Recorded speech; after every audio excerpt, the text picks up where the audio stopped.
প্রায় ৬০ কিলোমিটার প্রতি সেকেন্ড গতিতে মহাশূন্য চিরে ছুটে আসছে এক অনন্য ভিনগ্রহী ভ্রমণকারী 3i অ্যাটলাস।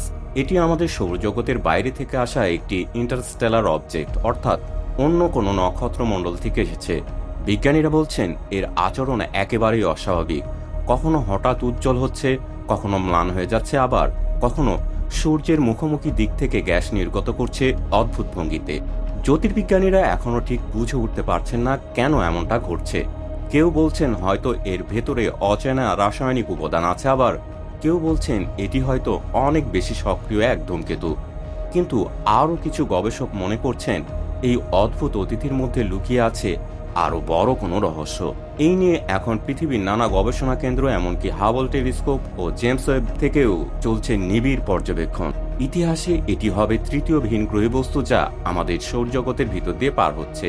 বর্তমানে এটি মঙ্গলের কাছাকাছি পরিভ্রমণ করছে এবং ক্রমশ পৃথিবীর দিকে অগ্রসর হওয়ার বিষয়টি বিভিন্ন পর্যবেক্ষণ নিশ্চিত করেছে। যতই দিন এগিয়ে আসছে ততই মানুষের কৌতূহল বৃদ্ধি পাচ্ছে এর অদ্ভুত গতি, আকৃতি এবং পৃথিবীর দিকে অগ্রসর হওয়ার বিষয়গুলো। ইতিমধ্যেই সামাজিক যোগাযোগ মাধ্যমে এই নিয়ে চলছে বিভিন্ন মন্তব্য। 3i অ্যাটলাসের সূর্য থেকে দূরত্ব যদিও নির্ভুলভাবে প্রতিনিয়ত বদলায়, তবে তথ্য অনুযায়ী এটি প্রায় 420 মিলিয়ন মাইল দূরে আছে। আপনি কি ভাবছেন 3i অ্যাটলাস কেবল এক অদ্ভুত ধূমকেতু, নাকি মহাবিশ্বের অন্য সভ্যতার পাঠানো এক বার্তাবাহক? মন্তব্যে জানান আপনার মুক্ত মতামত।